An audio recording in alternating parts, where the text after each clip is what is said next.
Bakunzi ba Kigali Love Zone, twongeye twagarutse nk'ibisanzwe ni Clemence. Uyu munsi tugiye kubabwira akantu gato, nubwo twakakora umunota umwe cyangwa 3 cyangwa 5, ariko karaza kuba gasobanutse. Uyu munsi hari umugabo watugishije inama, aratubwira ngo maze imyaka 8 nshatse, ariko hanze ahangaha cyangwa namwe mujya mwigisha mukambwira ko igituba kigira inguni, kandi mwigisha ko mutubwira ko haba inguni enye. Ese izo nguni enye ziba hehe? Ese izo nguni enye zikoreshwa gute? Wazigeramo ute? Ese n'ufite imboro ndende, n'ufite ingufiya, n'ufite moyenne, n'ufite izihe mboro? Katugusobanurire akantu gatoya kanonosoye, nawe mukunzi udukurikiye wumve izi nguni ahantu ziba. Amategeko y'igituba cyangwa se amateka y'igituba. Igituba kigira inguni enye, kikagira ama escalier 6.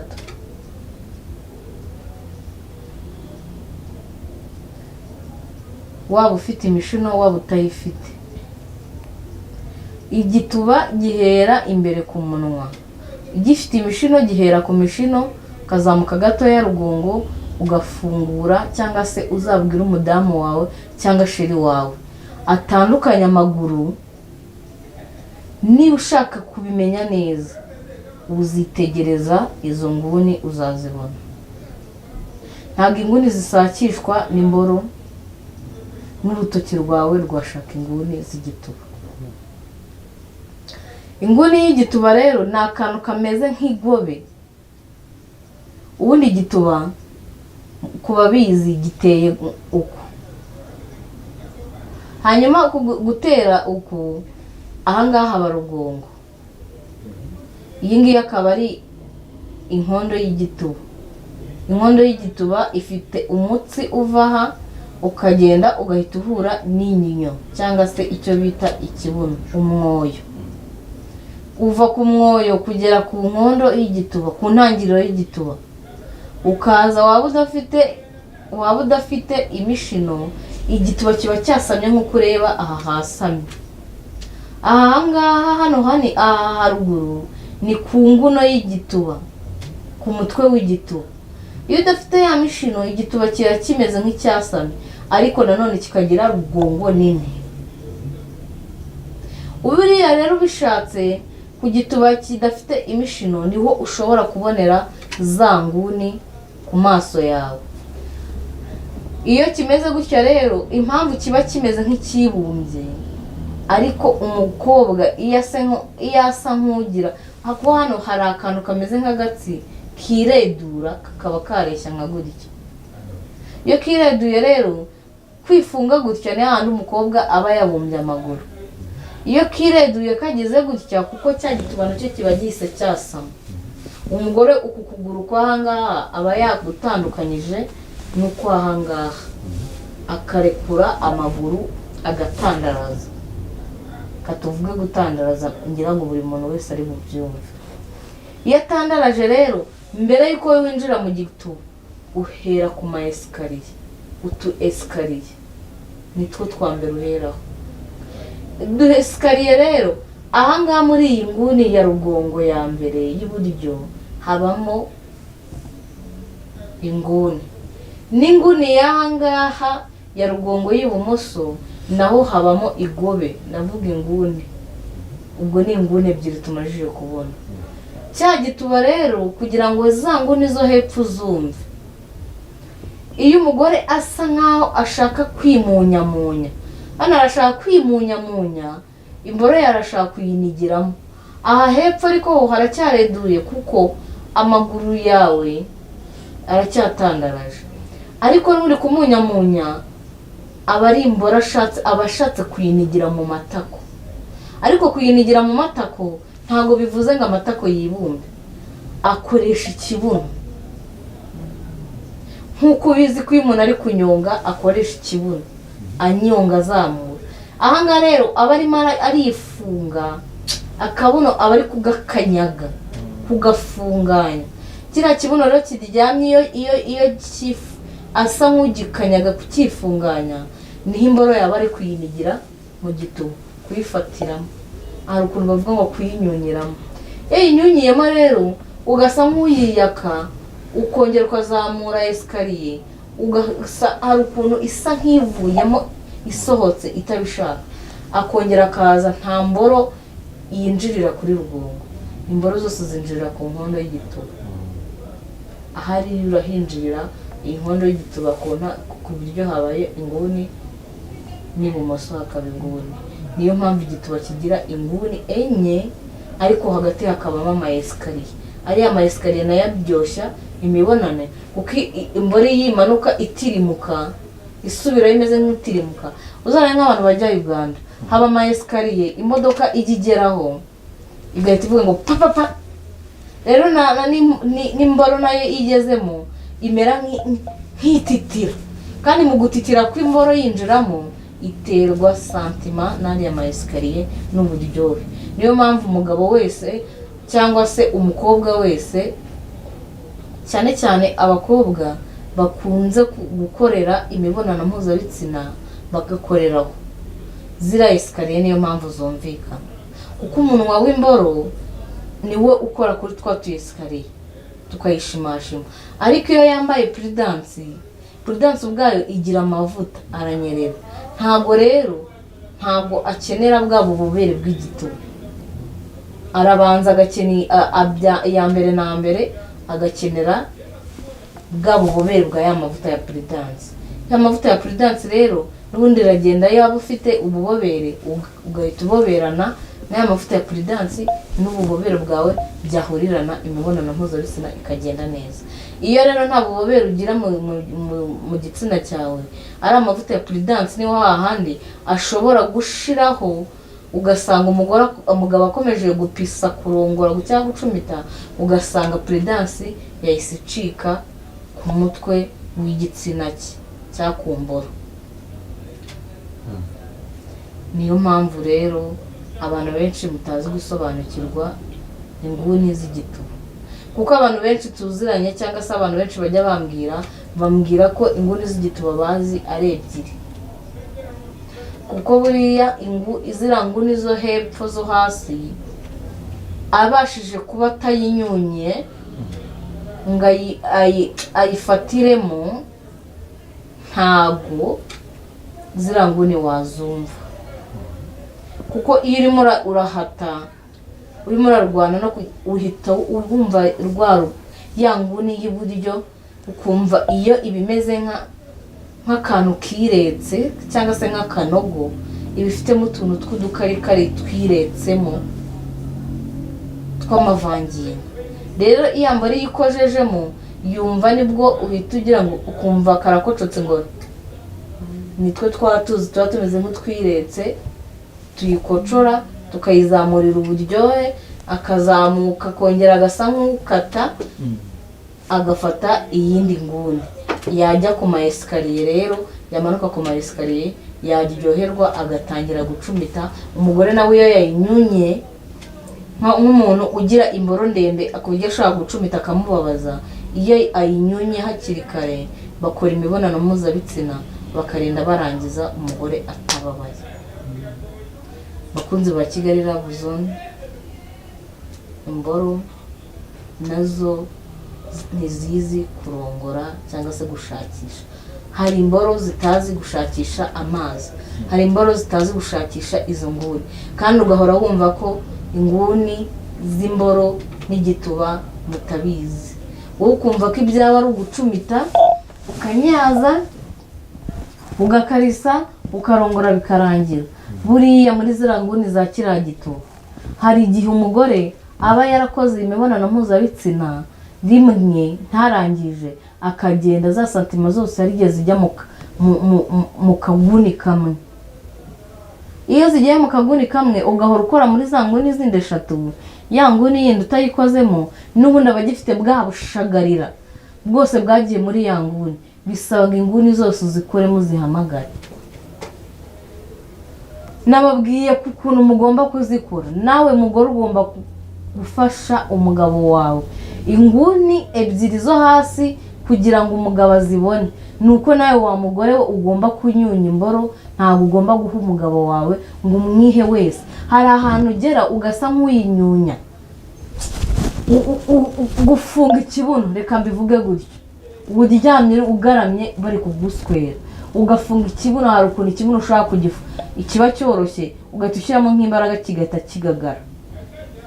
Hariya hantu iyo ukigagaje rero niho wa mugabo wawe ashobora kuba yajya muri za nguni zo hepfo, kandi ziriya nguni zo hepfo nizo zibamo ziba hafi y'ikibundankari, nizo ziba hafi y'igituba, niho santima kenshi ziza.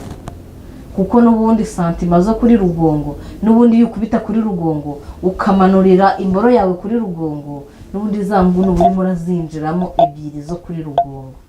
Ho rero nta kibazo. Ni nayo mpamvu abantu benshi abagore benshi bakunda kurangiriza kuri rugongo, iyo ari kuyikubitaho cyangwa kuyishimashimaho, niyo mpamvu bakunda kuyirangirizaho. Nka Kigali Love Zone rero, mu bisanzwe mwa bagabo mwe namwe mutazi kurongora cyangwa se gushaka izo nguni, nimero zacu murazizi ni za zindi, turaza kubabwira nimero zacu kugira ngo uyu munsi. Njye nakunze umugabo umwe yarambwiye ati Clement, ntabwo uyu munsi n'iyi saha iyo ngiye kurongora umugore wanjye, kuko njye ndi mutoya kuri we arakuze, ngira isoni, ngira n'ipfunye ryo kuba namurongora ngo muswere muhaze, kandi nkahindukira nkajya hanze ku rungano rwanjye, uwo nagiyeho nkamuswera nkanamunyaza nkabona ko yishimye. Rero ndagira ngo umfashe ungire inama y'ukuntu nzaswera umugore wanjye. Ndamubwira umunsi uzaba uri mu cyumba uzampamagare nkubwire ukuntu naza uri bumutegure neza, umwereke kuri fabric, kandi agomba no kuba mutoya. Ahubwo iyo mugiye muri kiriya gikorwa, nubwo yaba kurusha imyaka 5, nubwo yaba kurusha 10, umugore agomba kuba mutoya ku myaka y'umugabo, kugira ngo yisanishe, yumve ko ibyo arimo byose ari we uri kubikora. Niyo mpamvu rero bagabo, bahungu, basore, mwitegura kurushinga cyangwa se mwarushinze, mutazi uko bategura abagore banyu, mutazi uko barongora abagore banyu, mutazi uko bashaka inguni, mutazi ayo ma esikariye, mugomba kujya mudukurikira tukabagira inama, cyangwa se mugatwandikira tukabagira inama, kugira ngo natwe tube twabahereza ibyo tuzi, namwe ibyo muzi mukabivanga mukabihuza, bikabafasha mu rugo rwanyu, kugira ngo umutekano w'urukundo rwanyu w'urugo rwanyu ugende neza. Nk'ibisanzwe muri Kigali Love Zone dufite sauna massage, akarusho kariho massage twemerewe kuza kuyibakorera mu rugo, home massage. Dufite umuti ukuraho incakwaha ndetse n'ubwanwa, ntago bivaho burundu, gusigaho bikavaho ibyo ushaka ko bivaho, hanyuma ugategereza amezi 3 cyangwa 4 bikajya byakongera kumera. Dufite urubohero muri Kigali Love Zone, abantu mutaciye imyeyo, bamama mutuye muri Kigali, mugomba kuzana abanyu mu rubohero rwo muri Kigali Love Zone, tukabafasha tukabakorera ibyiza byinshi. Ni Clement ugira iwabo, ni 0784 013094. Ndabakunda cyane, bye bye, nawe utaha. Mbere yuko dusoza kuri iki kiganiro, nyotesha abantu massage, dore nk'ubu turi kwinjira muri weekend, wa mugabo we uri umushoferi mugongo waje n'ibinya, tukore massage. Kuki mutikunda ko mukorera amafaranga, kuki mutaza ngo tubiteho? Bakundisha iki kintu cya massage cyane, nibura nk'umunota. Mama, zana n'umugore wawe tugukorera. Hari abarwayi byose.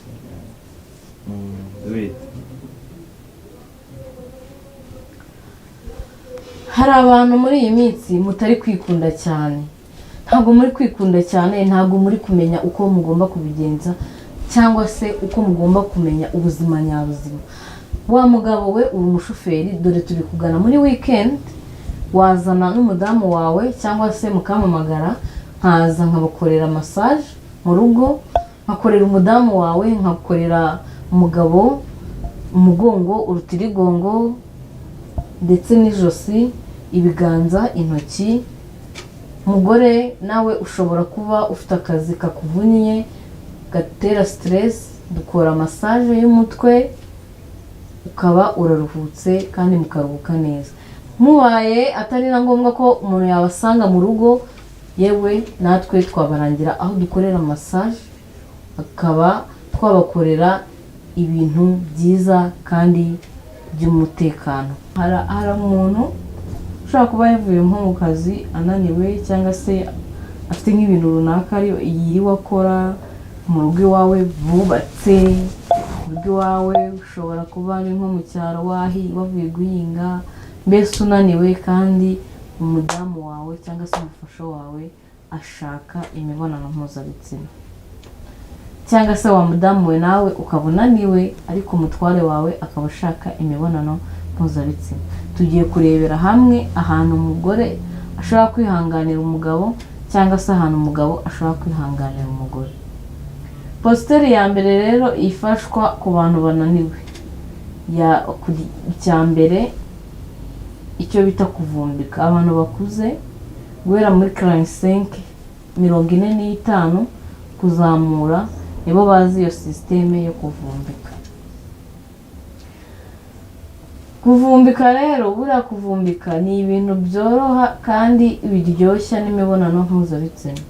Buriya hari ukuntu uvumbika mu gihe uri gusunika gake gakeya, mwese mugenda mwisunikisha, umwe asunika n'undi yisunika, musa nka ubwo umugore aba araha umugabo aba araha, ubwo mwese muba mumeze nk'abagenda muhura gake gakeya kandi nta mbaraga zirimo.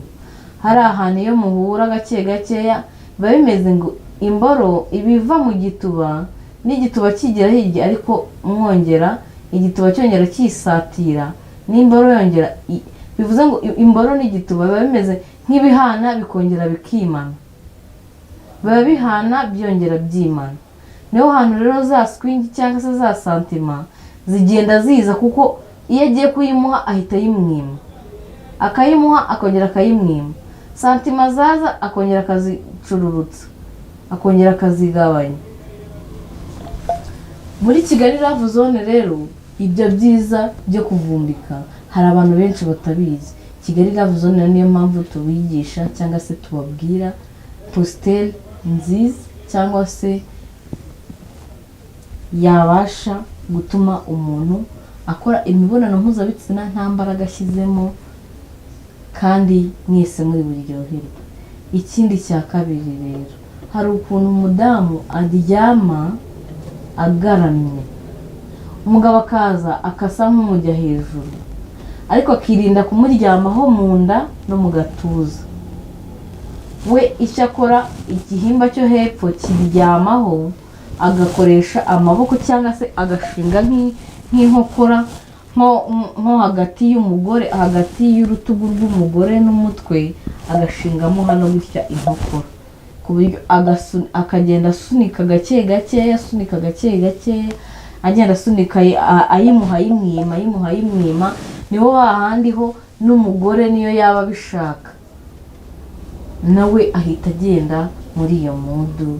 Nayo iyo positeri iba imeze nko kuvumbika, ariko umwe aryamye. Ubwo iyo umugabo umugore ari unaniwe, umugore araryama, umugabo akamujya hejuru. Hanyuma umugabo rero yaba atananiwe, umugabo yaba ananiwe, umugore atananiwe, umugabo yemerewe kuryama akagarama, umugore akamujya hejuru akayicaraho, mbese akayiririmbira, akayibyinira, akayinyongera. Ashaka agahindukira, ashaka yanakwicara nk'uwicaye ku igare, ashaka wakwicara nk'uwicaye kigabo cyangwa kigore, uko wakwicara kose, nubwo wayishyiramo umutwe wawe ukawurebesha ku maguru, ugahita uryama wubitse inda ugafata ku maguru y'umugabo wawe, ubundi ukamera nk'umujya hejuru ariko ucuramye, umwe ari haruguru undi acuramye. Niba umutwe w'umugabo ari uyu nguyu, we mugore ugahita uhindukira ukamuryamaho hejuru ariko ukaba irimo. Niyo positeri nayo yakunda. Hari iyindi positeri rero, nayo nziza kandi yakoroha. Hari ukuntu umugore cyangwa se umugore aryamisha urubavu agasa nk'uhina akaguru kamwe akandi akakarambura, umugabo agahita aza yinjira nko ku kibuno cy'umugore. Iyo yinjiye ku kibuno cy'umugore ahita aryama ku kibuno cy'umugore, imboro nayo igahita ikomeza. Uzi ko ikibuno n'igituba bimeze nk'ibifatanye, agahita yinjira ashiramo imboro aturutse inyuma. N'iriya positeri nayo yaryoha kandi yaryoshye n'ibintu, yatuma n'umugore arangiza n'umugabo akarangiza, mwese mukarangiza. Iriya positeri nayo ni nziza. Iyindi positeri rero iyo abantu bananiwe,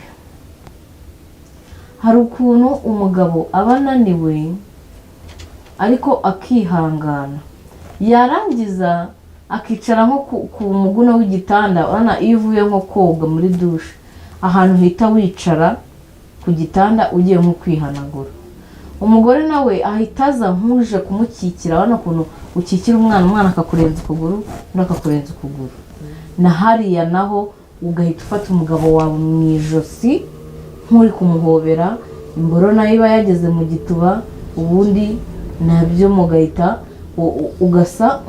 Umugabo amera nk'ufata ku gitanda akajya yizamura, n'umugore nawe akongera akimanura amukikiye.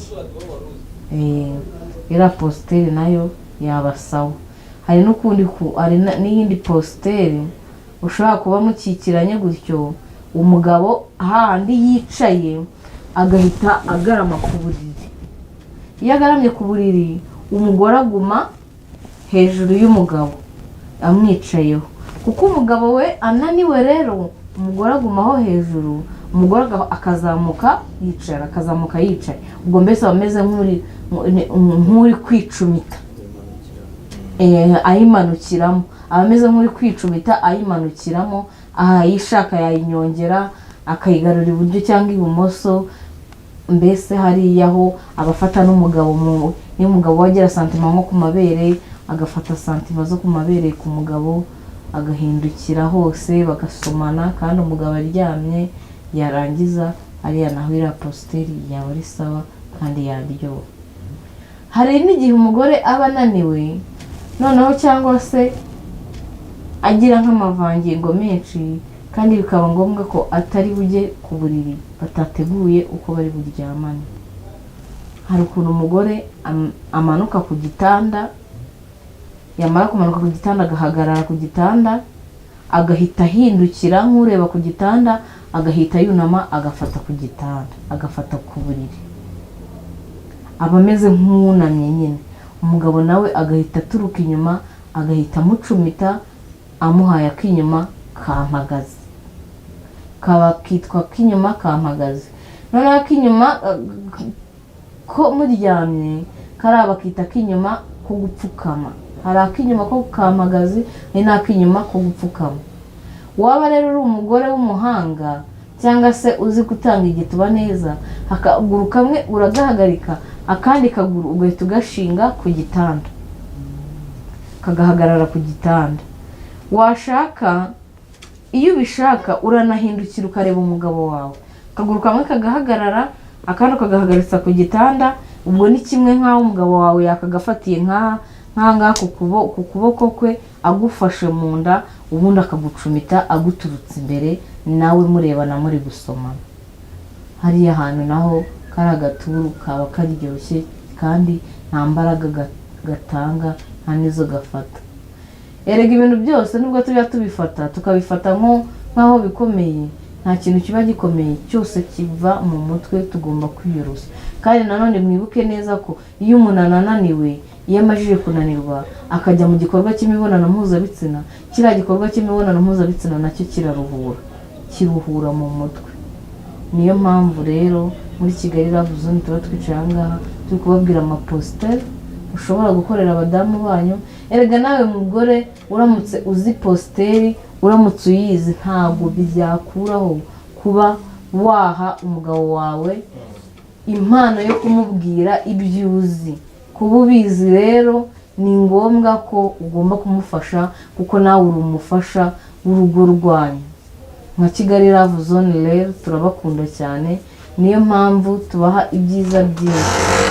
Ku rundi ruhande Kigali Love Zone hari amaposteri menshi cyane, ariko kuba ari amaposteri menshi cyane, ariko twashatse kuzana amaposteri y'umuntu unaniwe, uvuye mu kazi, uvuye guhinga, uvuye ku isambu, wiriwe mu ifamu, utashye mu rugo, mbese wiriwe ananiwe, arahinguye, avuye ku kazi runaka k'ubukarane, avuye ku kazi runaka.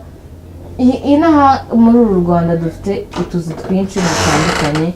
Rero iyo umuntu ananiwe, niyo mpamvu agomba kubanza agakora n'imibonano mpuzabitsina kugira ngo nawe ubwe azarebe ko namara kuyikora azahita aruhukira neza.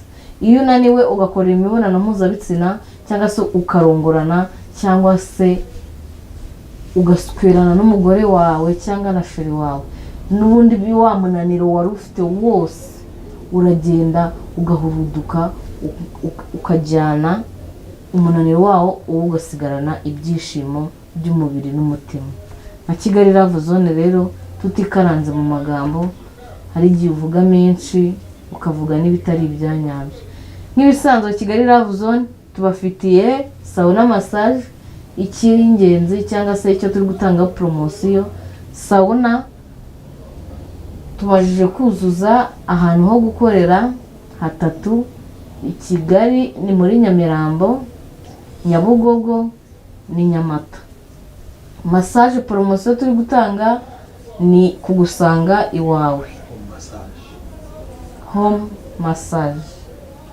Hanyuma dufite umuti ukuraho incakwaha,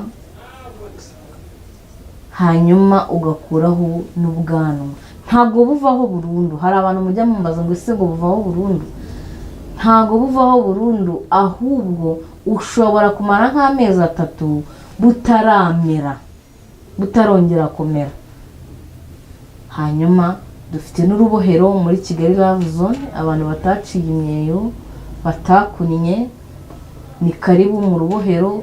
Utabonye umwanya wo kuza mu rubohero, ufite kugura umuti, tugahuha umuti ukajya mu rubohero iwawe, biremewe. Ndabakunda cyane, bye bye, naho utaha.